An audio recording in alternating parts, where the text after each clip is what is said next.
Namaskar, sir. I have attended your meeting in Kolkata. So, yes, I know. Hi. Uh, we are very happy that you have accepted our invitation through Dr. Tangaraj, immediate past chairman. So, sir, we will be waiting for you to visit Salem.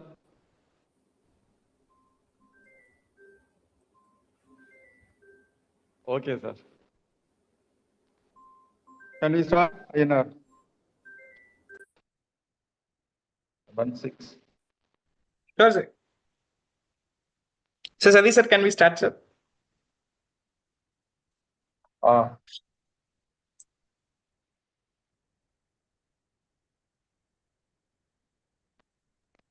Yes, sir. Yes, sir. Oh, sure, sir. As a participants are still joining, sir. Without wasting the time, we will start the program officially. So it's been a pleasure to welcome everyone. Good evening, everyone, for the Engineers Day talk webinar on 127 and the National Maritime Day 2026 celebrations, which is every year is celebrated in the day of April 5.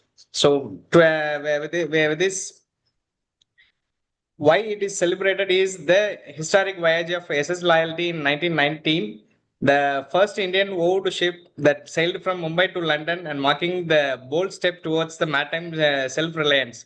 So this is a small outline about the Maritime Day celebrations, why we are celebrating, and which is 4% of GDP of our country is contributed by the maritime. So which is expected to 12% in 2047, and which is going to create the jobs nearly. The 200 major ports has already connected, and which is expanded to another 200 ports within the year of span of 5 to 10 years, which is expecting the 7-10% of growth in the cargo movement. So with this small outline, I welcome our Salem Local Center Chairman, Engineer S. Loknathan sir, to welcome the gathering. Thank you very much.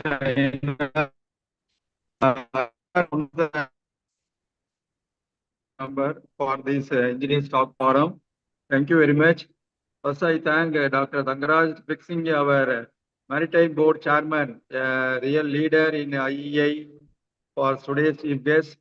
So on this occasion of celebrating the National Maritime Day 2026, we are very happy to welcome our one of the stalwart in the IEI, Captain Dr. Bhaskar Bandadkar, Chairman of Maritime Board, as well as the Chairman of Center Coordination Committee, Institution of Engineers India, and a military leader who has served the nation more than 4 decades in the various rank and rose to the captain rank. So we are very happy to celebrate the Maritime Day with one of our leader, Captain Dr. Bhaskar Bandadkar.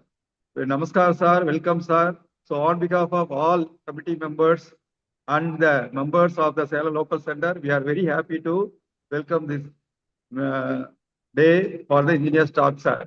Welcome, sir. And we are very happy to welcome two important members in the Maritime Division, Mr. Sebastian, Secretary, Distinguished Mariners Club, AMT University, and Dr. Azur Rahman, President, Distinguished Maritime Committee, AMT University.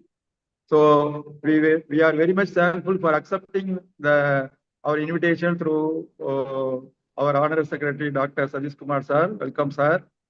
So I am. Thank you for having us, sir. Thank you very much, sir. Welcome, sir.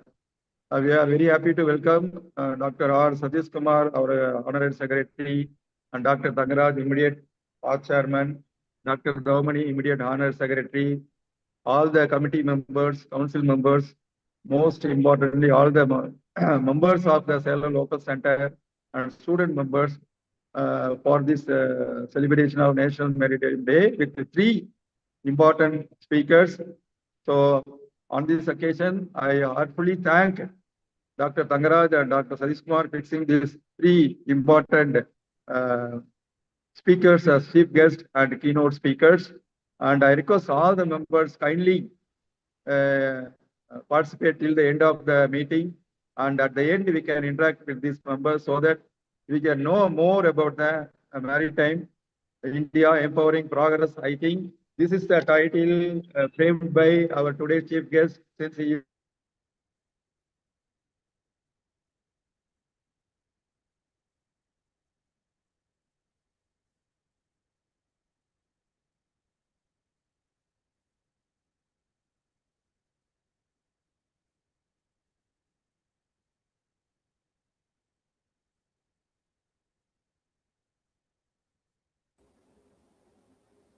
Lone answer left.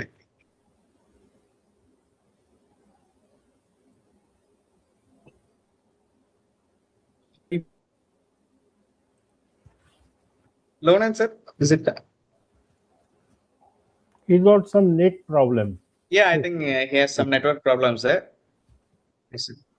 I think, sorry, Kata, Yes, I sir. think it requires more discussion, but the short one-day seminar, one-day seminar or two-day seminar, we will organize. That time we will invite all the three stalwarts for our Salem local center. So definitely we will organize one-day or two-day seminar, sir. You kindly approve, sir. Captain, sir. Definitely, sir. We'll definitely So have one day you can seminar in visit the Salem. Salem as well as and share your valuable knowledge for the members. So on this occasion, I am very happy to once again welcome you all, and I request INR kindly Yes. inaugurate with the detailed profile of all the speakers. Yes. At one time, you can introduce all of them at one time, and they can deliver the lecture one by one. Sure. Thank you Yes, very much. Thank you very Yes. much, all. Once again, welcome you all. Thank you, sir, for giving the wonderful welcome address. And it's my proud privilege to introduce our esteemed speaker and chief guest of today's National Maritime Day celebrations on behalf of IEI Salem Local Center, Captain Dr. Bhaskar M. Badarkar, sir. He is the chairman of MRDB, Institution of Engineers India, and the chairman of Center for Coordination Committee of the Institution of Engineers India, and a former vice president of Institute of Marine Engineers India, a distinguished Indian Navy veteran. He served engineering officer on board of INS Chakra and India's first nuclear submarine, and holds the rare distinctions winning the Prime Minister's Trophy of 3 consecutive years. He also played a key role in commissioning officer in charge of INS Gurkha Submarine Museum, a unique engineering landmark, academically exceptional, and he holds the multiple degrees, including a PhD from Birla Institute of Technology, along with the several advanced qualifications in the engineering and management. With over 21 international and 12 national awards, extensive research, publications, and global academic contributions, he is truly a visionary leader and inspiration to all. Ladies and gentlemen, please join me in welcoming the Captain Sir to address the gathering as a chief guest address.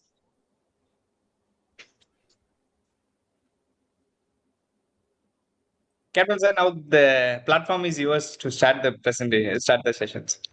Okay. Thank you, Satish Kumarji, very dynamic secretary of Salem Center. My friend Loknathan Saab and my friend Dr. Thandraj Keswan, distinguished members of Salem Local Sector, committee members, students, ladies and gentlemen. I am very happy today to be amongst you. In fact, as Satish ji said, I am doing my LLB examination from Mumbai University, and tomorrow got 4 papers to study for the maritime exam from morning 8 o'clock to afternoon 2:30 non-stop. But my commitment to the friends, it cannot be compromised. That's why that was first reason. Second reason, on National Maritime Day. When we remember glorious tradition of maritime excellence and supremacy, the first come to our mind is the South Indian Kingdom, and they thrived in very place Salem and around the region. So there could not be better region to pay tributes and remember all these stalwarts, kings, and contributed to maritime excellence. Well, my friend Satish has mentioned about the importance of National Maritime Day.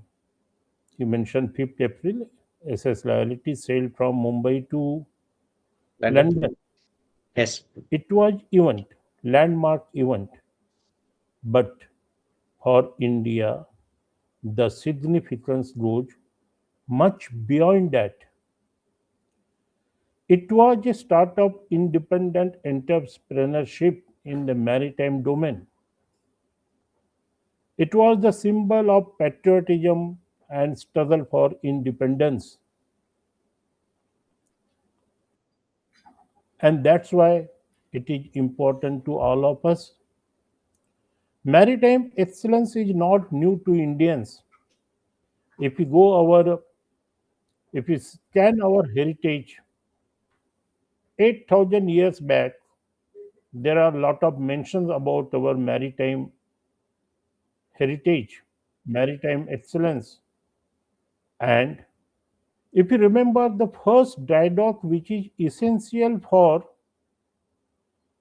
maritime operation for maintaining the ship, was found in Lothal of Sindhu civilization 5,000 years back. Then Rigvedas and our Vedas, they have mentioned Lord Varuna, Shano Varuna, the god of oceans. And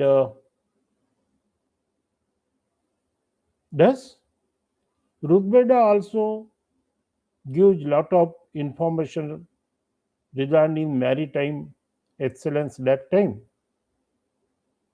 Then we come to Kalinga rulers who dominated the Bay of Bengal and all the way to Java, Sumatra, Indonesia, China, and Sri Lanka. They have ended the piracy and brought the total area under their dominance. The spice trade route were controlled by them. Then we come to the beautiful and very inspiring history of South India. We had King Ashoka, who have sent his missionaries, ships to all over the world, especially to the southeastern countries and Sri Lanka.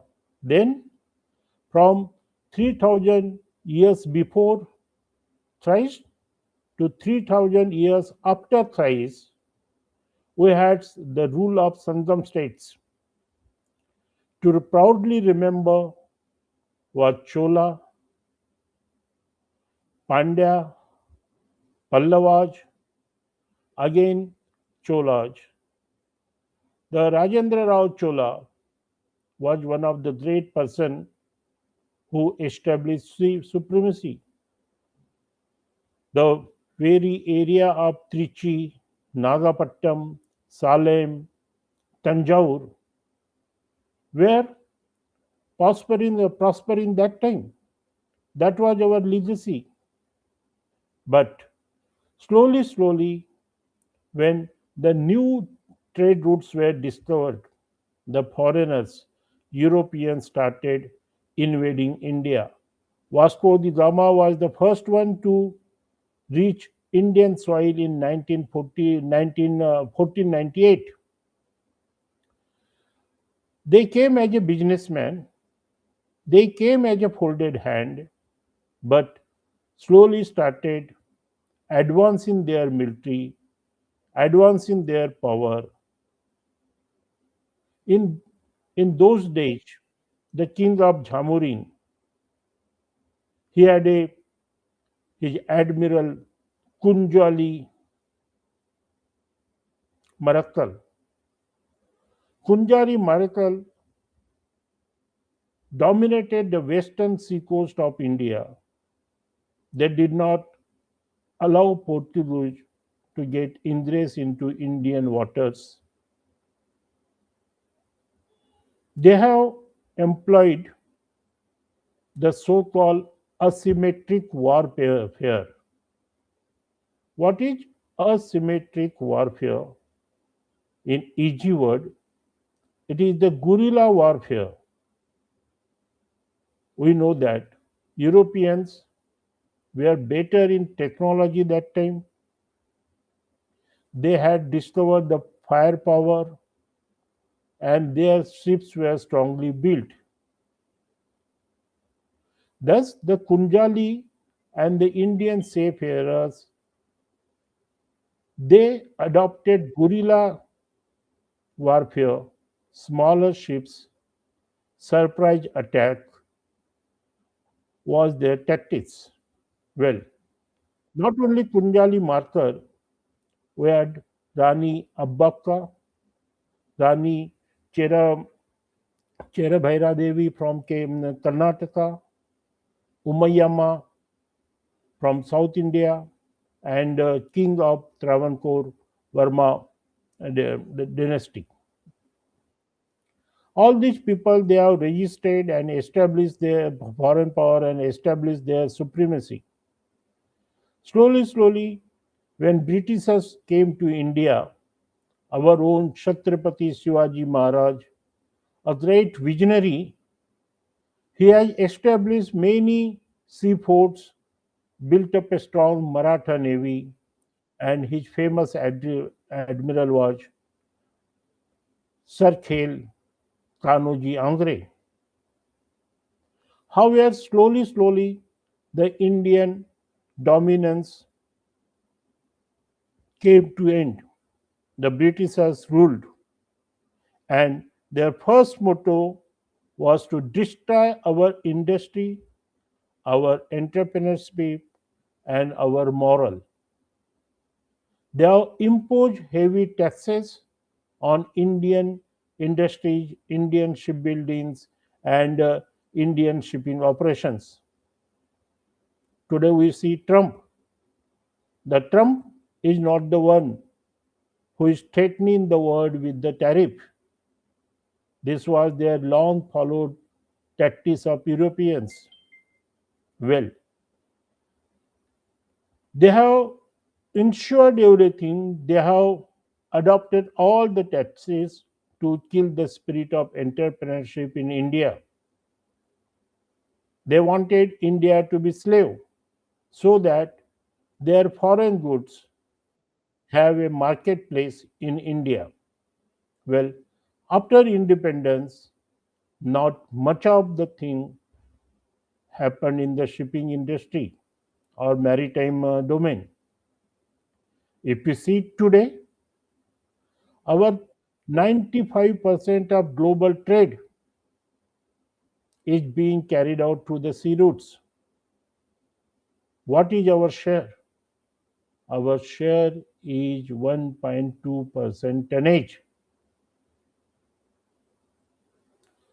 What is our share in manpower? It is just 7 to 9%. And the total cargo carried out amounts to around 7%.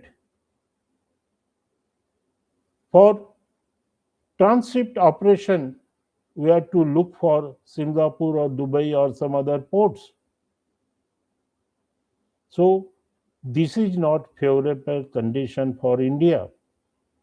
We know Jalameva Yasha Balameva Tasha.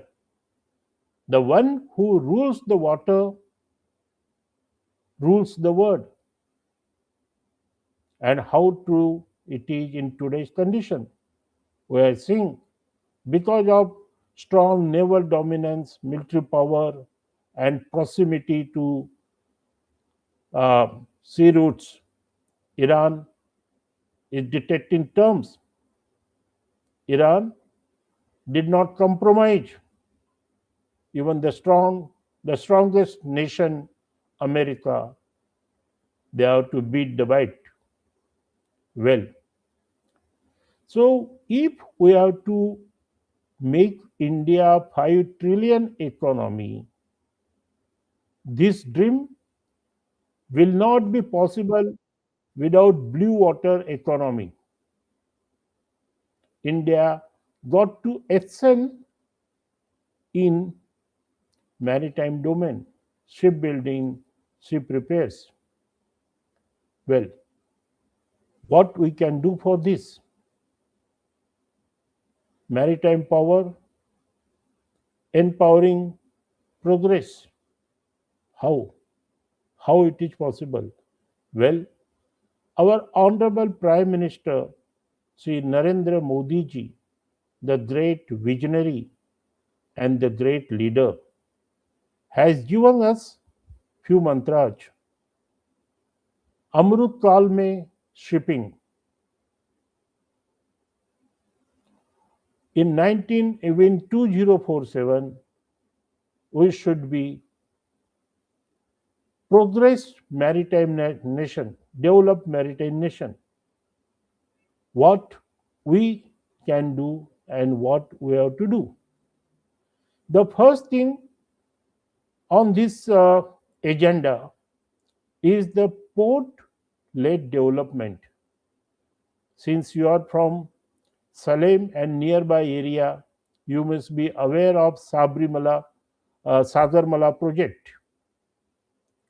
Government of India has sanctioned 5.79 lakh crores for development of ports and other 229 industries or related areas.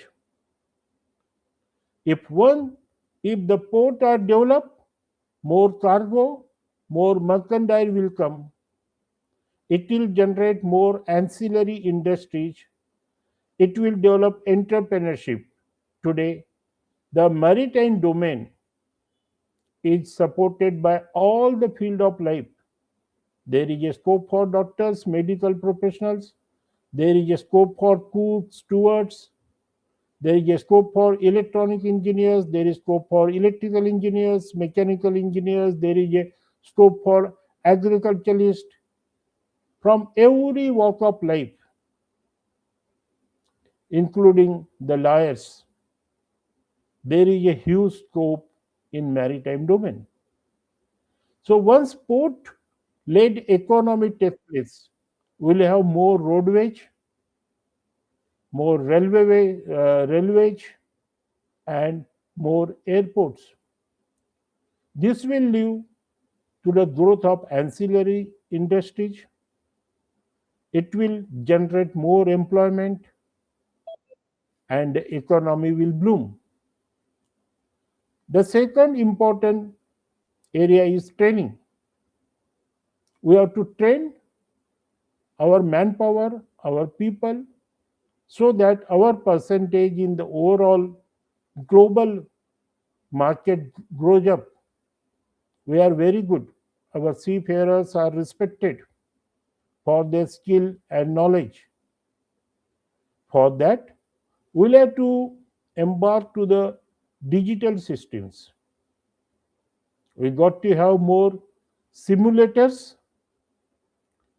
The seafarers are at sea.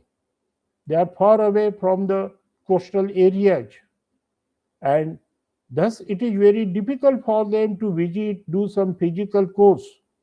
So we'll have to develop we'll have to all the options of shipping, malfunction can be addressed remotely, and any problem is there, they can be told what to do. The third thing is HR initiative. Though maritime field as of now is very lucrative, but there is other side also. The people, seafarers, who secure your and my life are unsecured themselves. You remember, ladies and gentlemen, during Corona time, my brother and sister seafarers kept us happy in home lockdown, but they were sailing across the oceans, sacrificing, sacrificing their lives away from family, but they kept it alive. Today, instead of Hormuz, we are not sure where the missile will fall down or which ship will get missile hit. But my brave seafarers, our brave seafarers, they are there in Strait of Hormuz and they are trying to ensure the supplies to India, essential supplies to India. So for them, the biggest problem is the placement, job security, and malpractices. Many of the seafarers are not sure of tomorrow's employment. They are not sure about tomorrow's insurance. They are not sure about tomorrow's health benefits, though there are few things available, but those things need to be put it to higher level.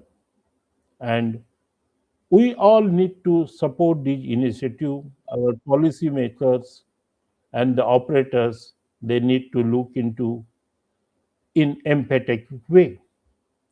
The third thing, the development of ancillary industries and entrepreneurship. Many of our industry, I am very sorry to say that in the name of indigenization, it is just change of label.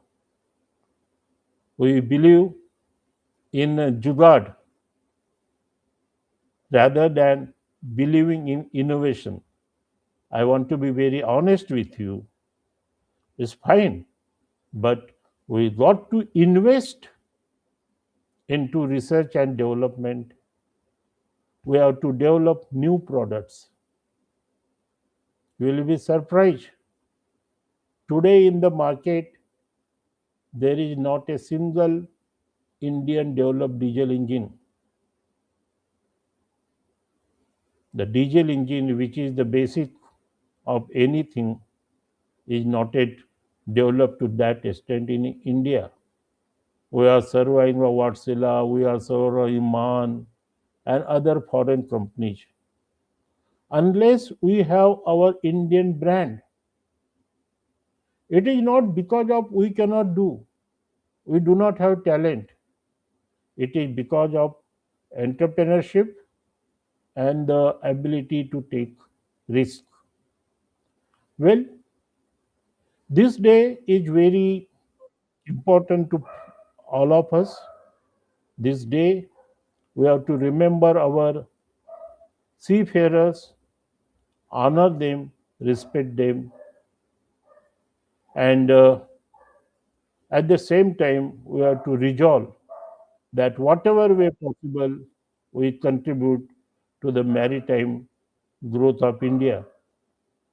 I thank my friend Tangarajan Keswan, Lognathji, Dr. Satish Kumar for giving me an opportunity to share my views. And as you desired, sir, soon we are going to have a great program in Salem. Salem is one of the important place for India manufacturing, Indian industries, and also for institution of engineers. For maritime thing, India, we are hosting 4 yearly international conference called NMARCO 2026. It is organized in Westin Hotel at Mumbai, and I request all of you to visit the website or Institution of Marine Engineers and submit your papers, submit your innovative ideas, and support the conference by deputing maximum number of delegates and sponsoring some event. It will be win-win for everybody. It will be beneficial for everybody.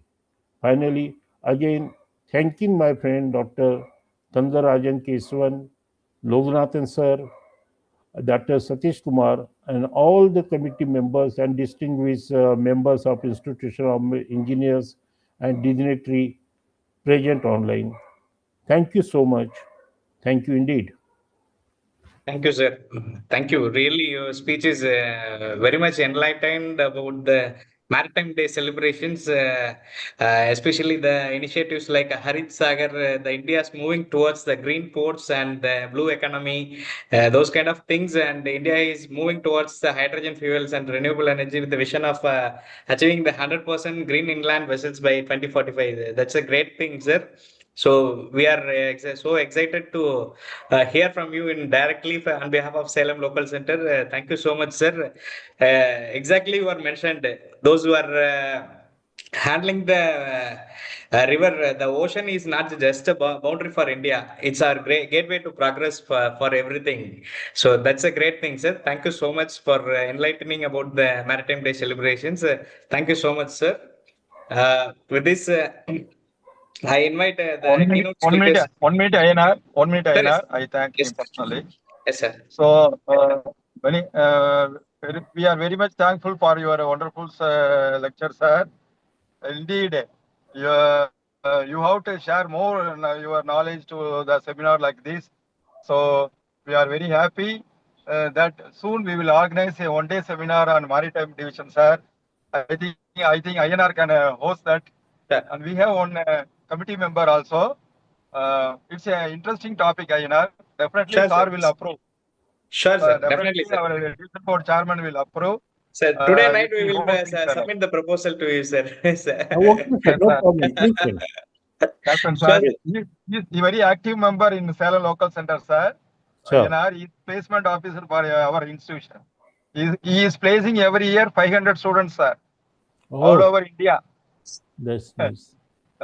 Thank you very much for your wonderful speech, sir. Hope we will meet in person soon here. Yes, sir. Thank you, sir. Thank you, sir. Thank you, sir. Thank you. Yes, sir. Thank you, Logan, sir. And definitely we will submit the proposals within today night or tomorrow morning. You will get the proposals on behalf of Salem Local Center. Thank you so much, sir. Our Captain G only approving authority. You Yes, sir. can Okay, you sir. can submit and you will approve. Okay. Sure, Thank sure, you. sir. Thank you. Thank you, sir. Thank you, Captain, sir.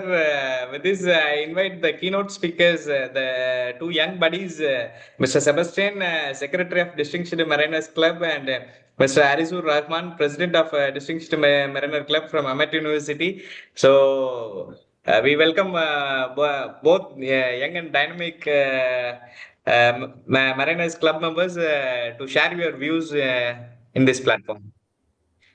We start with Arizur Rahman. Yeah, sure. Good evening, everyone. Am I clearly audible? Yeah, it's perfect. It's an immense pleasure to be here today. Today, I would like to just let you all go through what are the current advancements in marine engineering and all. For that, I have prepared a PPT which will help us to let us all go a better way. If you all allow me, I can share my screen. You are on co-host only. You can share. No problem. Sure.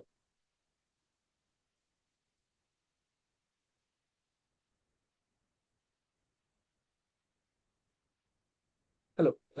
Is it? It's visible. It's visible. I think. Now it's perfect. Yeah. Okay, sure. Okay. So today, as we celebrate 107th anniversary of SS Loyalty Maiden Voyage that placed in India on the global maritime map, I want to take you on the journey not across the ocean, but through the engine room of the future. Our topic today is the evolution of alternative fuels. Then we'll talk about where are we really at current position, then where are we heading to, and most critically, what this means for everyone who is related to the marine engineering field. So let's begin with that. But first, let's us understand that why this moment and why do we really celebrate National Maritime Day everywhere and why this is so significant for maritime in India. So when we go through the statistical data, it's like almost shipping is invisible backbone of our civilization. Over 95% of India's trade by volume moves by sea.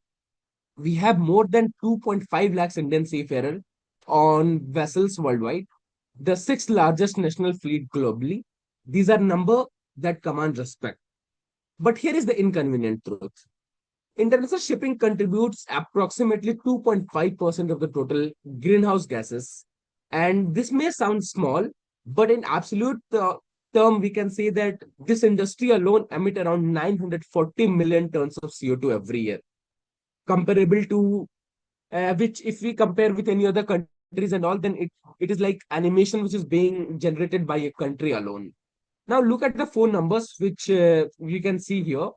It's like around 2%, 2.5% is our current share in global emission. Then by 2050, International Maritime Organization has mandated to go towards a zero net zero shipping, and then 1 trillion US dollar is the total estimated investment needed in new fuels, infrastructure, and technology to get there.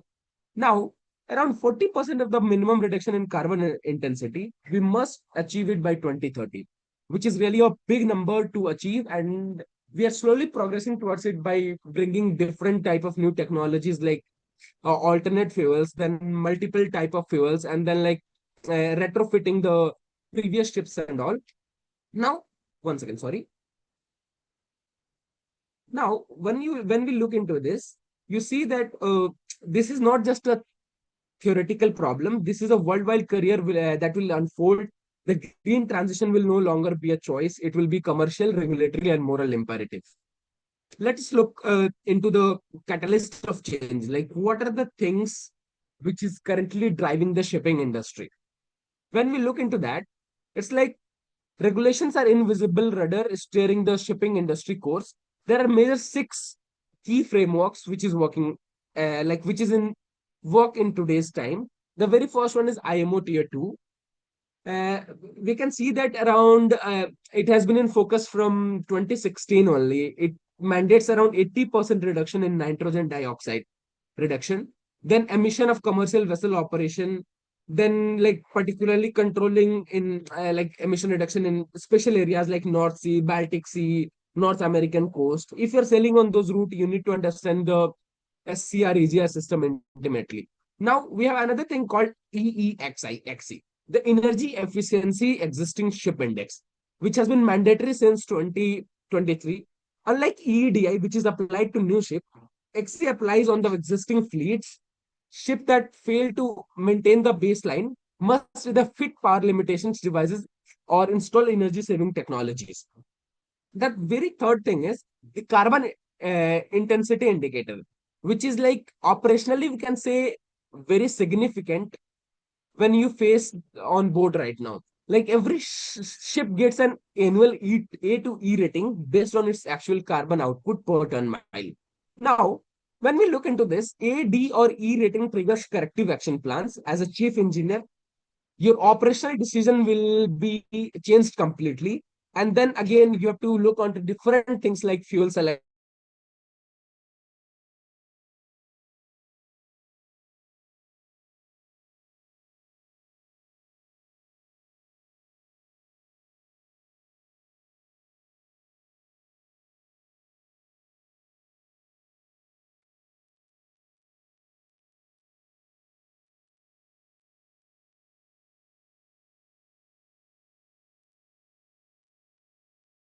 I think network issue for him.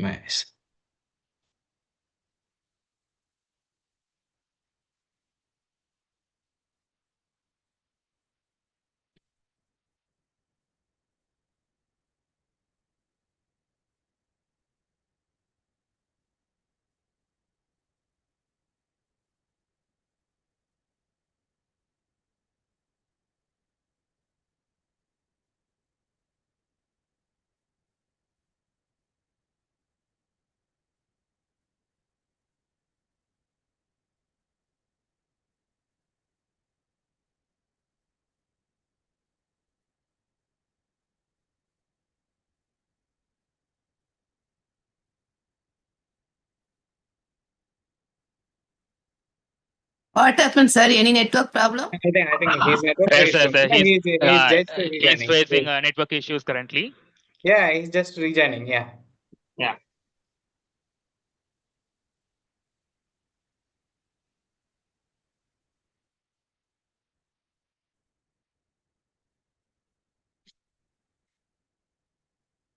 Mm.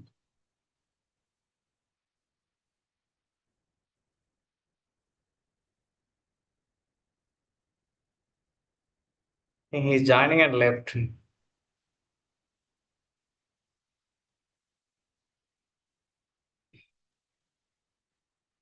Ayyanar என்ன problem? Sir இல்ல அவர் அசீசுர் ரஹ்மான் இந்த network இஷ்யூவா இருக்குங்க sir. Maybe keep connected to mobile. That reason, they're very remote area. That reason, sir. Okay. No problem.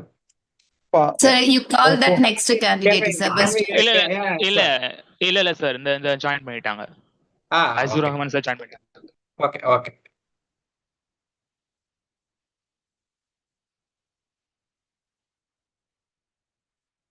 Yeah, now it's done.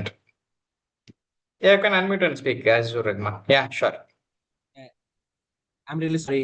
There was Yeah, no issue. problem. No problem. You can go ahead. You can share the screen and go ahead. Could you please accept the request for sharing the screen? Yeah, sure. I'll make you as co-host. Yeah, now it's co-hosted you.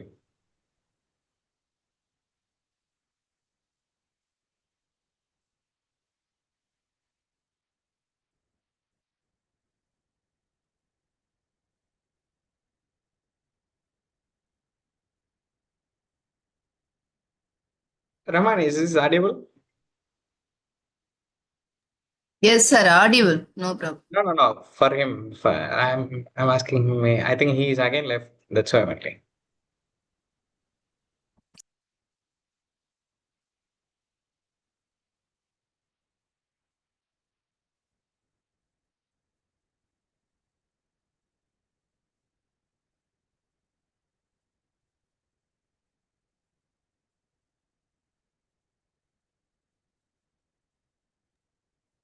Otherwise, sir, you call that next cadet is Sebastian, sir. Yeah, sure. Until between. Sebastian, are you being in the line? Yeah.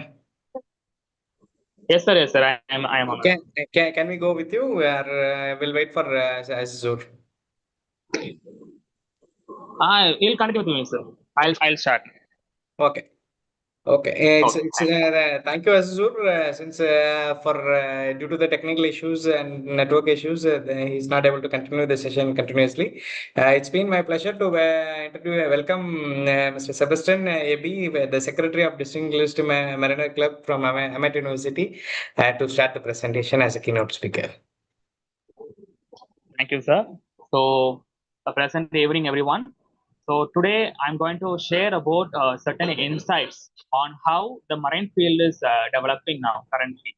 So as a mariners, we should also increase, develop ourselves towards the greater future, because since we are having the war escalation period now, and we must also focus on new advancements, as Captain Bhaskar said, we should focus on new advancements. So I'll share my screen now. A short presentation is over there. So I'll share the screen now, and let us go through the slides so that it is easier for us to understand.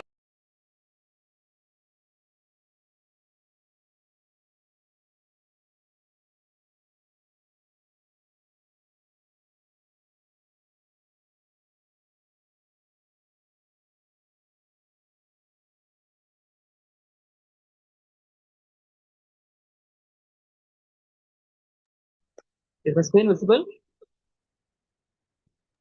Yeah, visible. But that presentation is not visible. Yeah, it's visible. Yeah. Okay.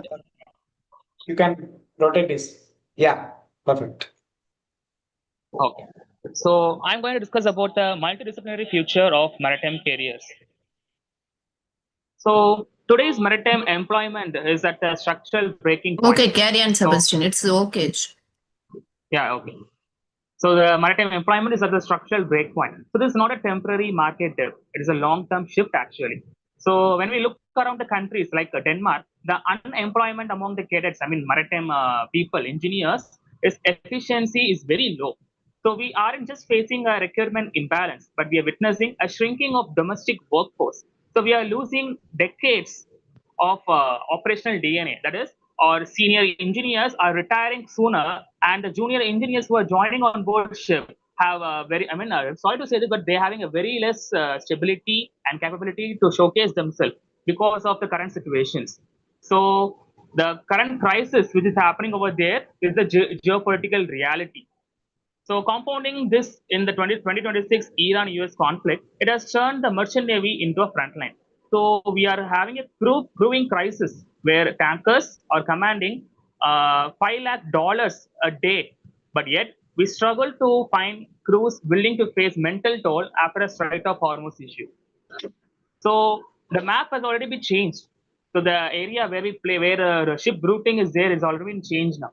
So rerouting around the Cape of Good Hope, I mean below the Africa over here.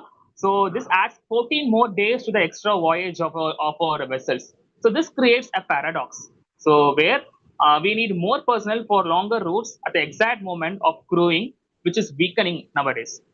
So the Gulf countries, which is the richest one, is no longer seen as a stable workplace and has a very irreversibly shaken the confidence of a global trend. So, but currently the situation has been moving forward, but yet this situation has been prevailing for a long while. Not now, but it has been started in the early 1940s itself. So, moving on to the next slide. When we look in the evolution of cadet, so we'll see this environment as a role of cadet is being redefined by warfare and technology. So as cadets, we must also advance ourselves with the current escalating situations. So we should know about the current developing trends such as the AI, the digital twins, which are the artificial intelligence creations, and then cyber physical defenses. And there are 4 criteria for this. The autonomous vessels, which we know known as the underwater survival vessels, then cyber security and physical defenses, and advanced manufacturing like 3D printing technologies, and high energy efficiency management (EEXI) indexes. So when we see about the autonomous vessels, so we are now the pilots of USVs, the surface vessels, which are considered as the robot vessels, and managing AI navigation in hazardous zone acts as a added benefit for us. Then moving on, we'll see about the cyber security thing. So as ships become the network of an eccentric line in a trade, global trade, we are the first line of defenses against the digital sabotages, which we face currently. And then moving on to the next, we have the 3D printing technology, but this has not been still employed on board ship because 3D printing technology takes more time to prepare equipments or whatever may be. So this advancements, as the captain sir told, we need more advancements towards the developing trends, according to the developing trends. And then comes our high energy efficiency management. So as we already know about the alternate fuels like hydrogen, ammonia, hydrogen is there, yeah. So future vessels will be using direct energy weapons, which requires very less amount of energy, so that the power loads and traditional system that have never been built. Then the new generation, I mean the current generation, have different non-negotiables. So work-life balance and mental well-being. So the days of long rotations around the world with zero connectivity are over now. So if we don't offer predictability, we lose the talent to the shore. Furthermore, so there are some certain barriers for the entry into this field, which is rising currently. There are many people who are cyber attacking, and then there are many fake agencies which are promoting, which are giving fake promises to people that we will give you the placements or whatever it may be. So these barriers must be stopped. So it is in our hands, the future cadets. It is in our hands, so that we must develop into a polymath seafarer. Polymath in the sense we must be understanding all the new technical terms which are known as decarbonization, which is already existing, but yet still many people are very lacking in this. So decarbonization, as IMO has been insisting from the earlier times, so net zero goals. And then the ESG compliance and reporting, the environmental protection and safety responsibility, which has been followed by each and every individual, not only the working professionals, but each and everyone who are born on this earth are supposed to protect or supposed to be responsible for the safety of our entire world, right? So then comes the alternate fuels, like hydrogen, ammonia, and the biofuels and the energy storage systems. And nowadays we are currently knowing about the submarines, that is nuclear power submarines are also over there. Then the strategic solution which we see. To survive in the maritime companies, we must move forward into the transactional hiring to talent pooling. So we need data-driving crewing systems to anticipate the gaps before they happen. But the real lever is retention. So in 2026, keeping an experienced officer is a strategic advantage. I mean, the well-experienced guy is a strategic advantage. So this means respecting the contract terms, ensuring predictability, rotation, and then creating crew welfare among the people who are the crew members of the onboard ship. So that we'll have good communication with our senior engineers as well as the new joining cadets also. So this acts as a perk in the industry. So then moving on, our Indian government has already initiated Sagarmala projects, which is a port-led development, which has a 10,000 metric ton of port capacity. So I'm from Tuticorin actually, so I'm really happy to see my own hometown developing currently. So earlier, 10 years earlier, it was like a minor port. Still, it is a minor port, but it is a developing port. It is more advanced, right? So comparing to the port, Vizhinjam port, which is in Kerala, which is Visakhapatnam and Kerala ports, Tuticorin port is also improvising due to the Sagarmala project. So I am really happy for our government, for Indian government, and also towards the vision of 2047, which is a blue economy. So this this promises us a sustainable growth with 10 million maritime jobs by 2047, which promises the developing people, developing nations, and the developing countries, and then also the cadets who are currently preparing for their examinations. So those people have a great opportunity via this Maritime India Vision 2030 goals. So then blue economy leadership is also helping people to move forward in their technological goals. So what I suggest is that the cadets, the upcoming generation of marine engineers must be well aware that they must be a polymath. They must know all these terms in the beginning itself. They must know about the decarbonization goals. They must be well aware of the cybersecurity threats which may happen on which are currently happening on board ships. Since these war conditions are being escalated, this crisis is causing certain cyber attacks on board ships also. So as a developing engineer, we must be well aware of that. So to lead the next generation of fleet, we must be more than an engineer or a navigator. So we must be a polymath, so that we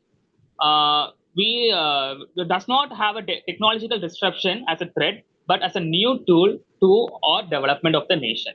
So what I say is empowering our progress towards the sustainable goals will navigate a good change in our country. So thank you everyone for giving this opportunity. Thank you Loganathan sir, and thank you Thangarajan sir for giving this opportunity.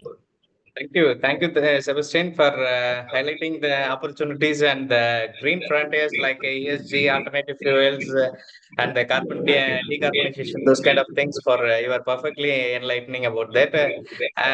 Thank you so much. Since we are in Tamil Nadu, so we are also expecting the Thoothukudi expansions that's going to create the more number of job opportunities to the Tamil Nadu people. Thank you.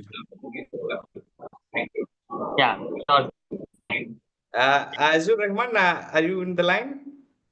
Yes, sir. Am I audible? Can we continue with your session? Yeah. Yeah, if everyone is Yeah. ready, then I can hopefully Yeah, network will sure. be better now. No problem. You Sure. can share your screen and start. Yeah. Is it visible, sir? Yeah, now it's Hello. visible. Now it's visible. It's loading, I think. Yeah. Is it visible? Perfect. Yeah, perfect. You can start. Sure. Yeah. Yeah. So I was telling you all about like what are the main 6 key frameworks which is driving the transition right now in shipping industry, which is like what is really making the changes and all. We had already discussed almost all of them. So we can say that the given these all pressures to what are the ship owners and operators are actually doing today, we can look on the present landscape. So that will give us a more better idea on what is really going on. The industry has been too long bet as fuel ethanol has emerged. We can see LNG, liquefied natural gas. There are over LNG fuel ships. There are over 900 LNG fuel ships, and this number grows every quarter.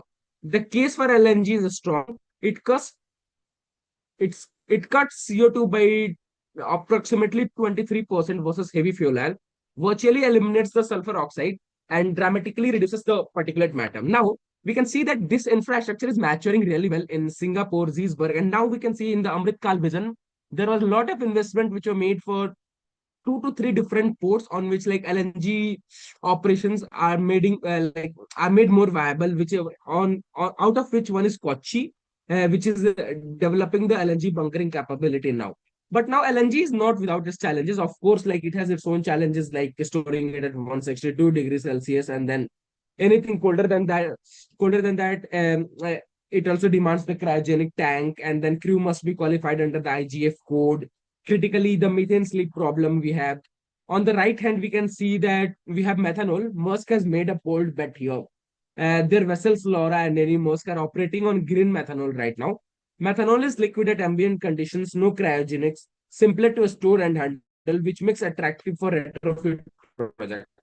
Now, 400 vessels are on order as methanol ready today. The challenge is methanol is roughly half of the energy density of HFO by volume. Now, in order to store the fuel, we need to we need to increase the carbon penalty, and now again, it is requiring a strict international maritime dangerous goods. Based on that, we can see that fuel making way future lies in two even more ambitious alternatives, ammonia and hydrogen. Let's dive. Also, I'll take you a bit through the emerging alternative, which is like what are the main challenges and what are they deliver. Like when you burn an ammonia in an engine, there is zero carbon at point of combustion, none. It contains no carbon atom. The global ammonia industry already produces 160 million tons a year, largely fertilizer.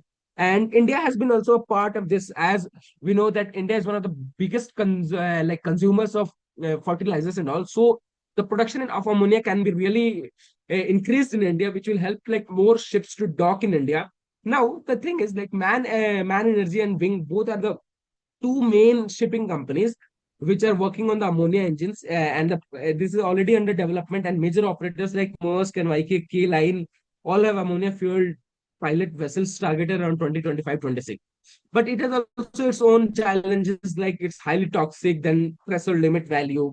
Then you can say that the maximum concentration, say for Delhi 8-hour occupational exposure, it's like 25 parts per million. So crew needs to be more aware about their job and like what they're really going through. Compared to LNG, we can say that which is not toxic at all. A gas leak on ammonia fueled vessel is like life-threatening emergency, a way that LNG is not leaking. This means that your engine room design, your personal protective equipment, your emergency procedure, your crew training must all operate at fundamentally higher safety standard, and there should not be any type of cost-cutting concessions out there.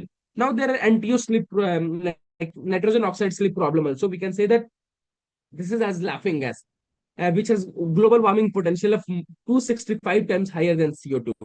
And also we can see that today there is no approved STCW or IGF code framework, especially for ammonia. The regulations are lagging behind and technology are also lagging behind. This creates both challenge and opportunity for future engineers. Now, for ammonia, we can move to the most talked fuel on Earth right now, which is hydrogen. Well, we can say that this is an ultimate clean fuel. When you use it in a fuel cell, the only byproduct is pure water, no carbon, no nitrous oxide, nothing but H2O. But hydrogen comes in color. We have green hydrogen, which is made by steam. Then we have blue hydrogen, which is done by SMR process, cleaner but expensive. And then green hydrogen produced by electrolysis of water. Sorry. Now the thing is, today the green hydrogen cost approximately around $5 to $7 per kilogram. The fossil fuel costs around $1.5 kilogram. So the economics are not yet there. Like we can say that why a ship owner is going to spend $7 per kilogram on fuel. And also we can see that like there are multiple vessels going running since 2021 at like shorter routes, which works on the proton exchange membrane and ideal for like 550 to 500 kilowatt membrane. Now the fundamental limitation is of course the deep sea shipping remains energy density and all. Let's take you through the what are the current changes in the design going on. So look at the four stages. When we talk about HFO engine, the two-stroke BMW with like uh, a man BMW and Win GD mechanical fuel injection, single fuel efficiency. They're in engineering model, but they're single purposes machine. The dual fuel engine, which was first a gap leap, the same engine is now doing on the small diesel pilot injection, run entirely on diesel if gas is unavailable. We can also see that in multi-fuel platform where we are heading now, adaptive action system, energy control, control monitoring fuel switch. They are ready for configuration. Being today are designed around that we know exactly which fuel is going to be dominant in 2030. So in room must be adaptable. We can also see there are multiple type of advanced issue connected to SCMP Part 3 compliance, then real-time emission monitoring and predictive maintenance algorithm. Now, so if this is the present, what does 2050 actually look like? Let me show you the roadmap, which will give us a brief idea about what what kind of transition we're really. Look at the timeline on the left. We are here at 2026. CII and EEXI are already mandatory. LNG is the mainstream. Green methanol is scaling up. This is not future. This is not the this is your first shape.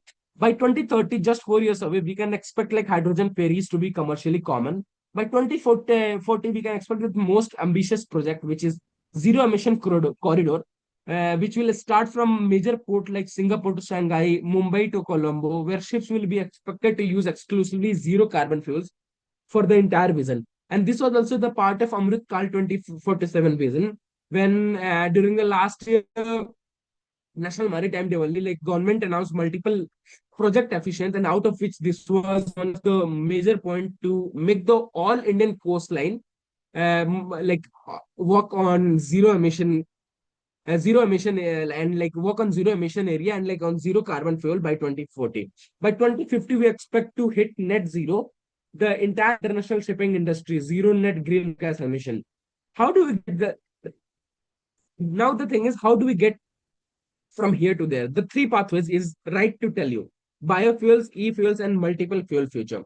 We have like multiple things going on around that, and we can see that like by 2035, all the marine engineer must fluent on them. So, and this brings me as the part of this presentation. I want to know what really engineers. Let us talk about the future and your evolving role. So, these are the major evolving role of the engineers in today's time, which is like watch keeping with pen and paper will be fixed with the reactive maintenance. Your fixed thing will be internet. You ran a single fuel engine. Now we have to run a multiple fuel engine. The role will change completely. Then on the right, we can see that marine engineer of 2026 and beyond. On your watch, you need to see multiple things like cryogenic LNG fuel, then supply system minus 162 degrees Celsius, CII purpose index, fuel consumption, and many more things going on at the same time. We can say that this will lead directly to the question where every upcoming engineer is asking, what should I actually do to position myself for this future? For this, we can see like here are 10 major future prospects. The very first one is of course IGF code. This is like the basic STCW mandatory course under regulation 5/3 for crew serving on gas fueled vessels. If you want to work on LNG carriers, LNG fueled ships, or methanol, you need these certificates. Then second is engine room resource management. We need to have a proper engine room resource management in complex multi-fuel engine, then effective team communication, then systematic decision making under pressure, which are critical under pressure, and which can be added into the syllabus as a not as a soft skills. Fourth, we can say that we need to know how we are going to fight with fire in different conditions. Fifth, we can say that ISM audit, like international safety management audition, like whole audition system is going to change. Seventh, perhaps the most exciting is emerging role, which is energy efficiency officer. Under SCEMP Part 3, companies must have qualified personnel monitoring the CII performance index. This role somehow who combines with C experience with data analysis skills is in acute shortage globally right now. Now the golden advice is do not wait to be bold. Identify the certificates you need, proactively pursue them, even alongside your cadetship and like other engineering. Let me now bring this thread to the conclusion, which is like what are the 5 truths I want to carry you from this presentation? The very first one is green transition is not optional. It is already commercial in reality. Ship cannot demonstrate low carbon intensity credentials will face port access restrictions, high insurance premium, and lower charter rate. Second one is, of course, alternative fuel is in demand. Now, new technical competencies are already there. Then third one is regulatory framework, IMO, CII, XC, and then EU ETS is already reshaping the economics of fleet operation and the value of a specific human skill set. Let's understand these regulation cycle as deeply as you understand your diesel cycle. For cadets, we can say that you invest in new type of certification, digital skills now. The time to build these capabilities before you are standing to watch, not during it. Five, we can say that India has everything it needs to lead. The talent. We have more than 2.5 lakh seafarers. We have finest maritime institution in the world, which include, like we can say, AMED and Tulani Maritime Institute, and there are many other. Apart from that, we have multiple organizations like Institution of Engineers India, then Institution of Marine Engineers India, IMERT. These all are something which helps us to reach the ambition, which is our National Maritime Day remain us like as a proud heritage, the opportunity to not merely follow the global shipping transition, but to actively shape it. The future belongs to those who prepare for today, and I believe that this generation of Indian maritime engineers, our generation, is ready for this. On that note, I'm delighted to open the floor for questions. Please do engage and make these webinar conversations more valuable. That's all from my side, ladies and gentlemen. Thank you. Thank you, Azur Rahman. You are perfectly enlightened about the greaser to tech operator. That's a great thing. And the catalyst for change and the things like certification, next roles, and the future of biofuels and net zero shipping. Thank you so much, Azur Rahman. You are enlightening so many things. It's also new to me also, since I'm also being part of mechanical engineering. So it's very insightful. Thank you so much. Now the floor is open for Q&A with the chief guest and the keynote speaker. Any questions from participant side?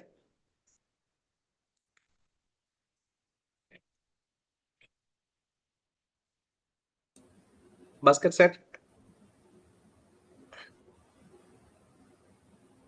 Sir, start with the question from my side. Bhaskar, to the Bhaskar sir. So how do you envision the India's journey towards becoming a global maritime powerhouse by 2047? And the second question is, what are the key skills required to the students to build a successful career in maritime industries, sir? Very nice thing you asked. Yes. For India to reach 2047 vision of maritime excellence or Amrut Kalme shipping, for me, first will be infrastructure, second will be human resource, third will be technology, fourth will be sustainability. They are not exclusively independent. They are related to each other and they are to be combined to entrepreneurship. Because none of the points I said singularly will lead to the achievement of goal. Now, coming to student, this is a beautiful life. Singularly will lead to the achievement of goal. Now, coming to student, this is a beautiful life. You are never going to get this sort of life, no matter how much dollars you earn. I think Satish sir and other professor will agree with my observation. So do your studentship sincerely. Enjoy this days. Take part in all the activity given by your college because they are building block for you for futures. Do not neglect anything. Your Bernoulli's law or alternate fuel is not everything. They will keep on evaluating. But the skill, analytical skill, the social skill, and the technical skill you develop without you knowing in your mind, you will not know you are learning something. But my dear friend, when you turn back after 5 years, you will remember the smiling face of Dr. Satil Sumar or other faculty. Yes, that time I was cursing him, but today, whatever I am here today, whatever I am facing is because of my teachers, my college, and the things I learned. So enjoy but your aim. See, you are student. You will like to watch IPL, which is going on now. You will like to watch a beautiful movie, Dhurandhar. You will go after the good heroines. You will keep their posters in your room. Nothing wrong. To me, it's nothing wrong. It's part of your life. It's part of learning process. In fact, I don't know how many people understand Hindi here, but there is a beautiful two lines I'll say. खुदा के सामने किस मुंह से जाए खुदा जाने, जिनके दामन में एक भी धब्बा मोहब्बत का न हो. I don't know how you are going to face the God if you are not fall in love or you have not done all these things, good things in the life. Well, so I coming to that, you are a student, enjoy your student life, but your focus should be excellence. Your quest for quality should not desert you anytime. It should be glued to you. Yes, the ultimate aim, like in our mythology, there was Arjun, and he used to see only fish eye. I hope my next latest generation student know this mythological story of Arjun and Draupadi Swayamvar. So you should be glued to your aim, enjoy everything. Nothing is bad, but your final aim must be achieved. This is the basic. Once you got used to the basic, things will automatically fall in line. You will innovate yourself. You will not need any teacher to teach you. Perhaps you will come with new ideas. Thank you, sir, for asking such a nice question. I hope I satisfied your answer. Yes, sir. Satisfied Yes, your sir. Very much satisfied. Very much satisfied, sir. Yes, sir. So, any other questions from participant side? Professors, students?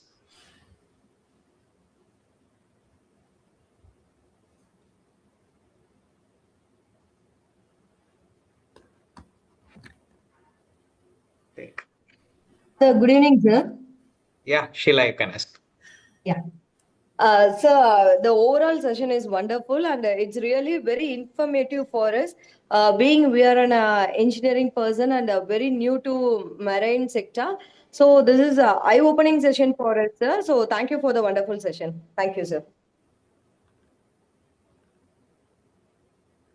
Thank you, sir, for joining with us and delivered a wonderful lecture, as like Professor Sheila told. Again, we will meet on a real one day after this seminar will be organized with a lot of them. Thank you very much for your presentation. So, any other questions from participant side? You can invite our honor secretary. Sure, sir. Yes, sir. Actually, we must acknowledge the presence of Dr. Kurupaswamy, our National Council member in our online program. Kurupaswamy sir, are you hearing to me? How? Namaskaram, sir. You can say a few words. Karupaswamy sir, welcome sir. Karupaswamy is not available, I think. He's not in the line. Achha, he had joined. He's left the meeting, sir. So thank you so much, sir. Thanks to the speaker. It's a time to welcome our honorary secretary, Dr. R. Satish Kumar, sir, of IEI Salem Local Center, to propose a vote of thanks. Satish, sir. Thank you. Yes, sir. Thank you, YNR, sir. Yes. Good evening to everyone. It's my privilege and very proud to present a vote of thanks on this very occasion of Maritime Day celebration by IEI Salem Local Center. At the outset, I'm very happy to thank our chairman for his support and guidance in organizing all the events in a systematic manner by our IEI Salem Local Center, and then it is Loganathan, sir. Thank you, sir. I'm very happy to thank Dr. Bhaskar Mandarkar ji, Captain, sir. Thank you very much for sparing your valuable time with us and a beautiful presentation. And you made all the participants of this event to sail across various dynasties and also the significance of research and development to attain the $5 trillion economic goal of our India. Thank you very much, sir. And during the interaction session, you shared the beautiful message to the students. Thank you so much, sir. And also, I thank Dr. Swanti Madam from Amat University for supporting us to arrange two keynote speakers, Cadet Sebastian, Secretary of Distinguished Mariners Club of Amat University, and President of Distinguished Mariners Club of Amat University, Cadet Azizur Rahman. These budding engineers blasted with data of maritime information. Thank you very much, both of you, for sharing your insights about advancement in marine engineering, alternate fuels, and also the multidisciplinary future of maritime career. Thank you. Thank you very much, both of you. And thank you, sir. Thank you, sir. On behalf of Amat University, we thank you, sir. thank you. Thank you so And much. also the beautiful and strong message shared by our Captain G. That is, who rule the water will rule the world. Definitely will happen. That's why the war is happening now. We can all understand. Thank you very much, sir, for sparing your valuable time with us. And as our chairman told, definitely we will meet in person in Salem. Thank you. Thank you very much, sir. And Thank also you. I thank all the engineering talk committee members, Dr. K. Tangaraj, immediate past chairman of Salem Local Center, for having arranged within a short period and really support us with a wonderful resource person, Captain G, with us today. And thank immediate past honorary secretary, Dr. C. Dhavamani madam, Dr. A. Kumaravel sir, Engineer Armugam sir, Sendil Kumar sir, and Engineer Ayana sir, who hosted this program very nicely and also shared about Maritime Days information. I don't want to steal the thunder. Actually, the information, introductory information given by our INR sir, actually. Thank you, INR sir.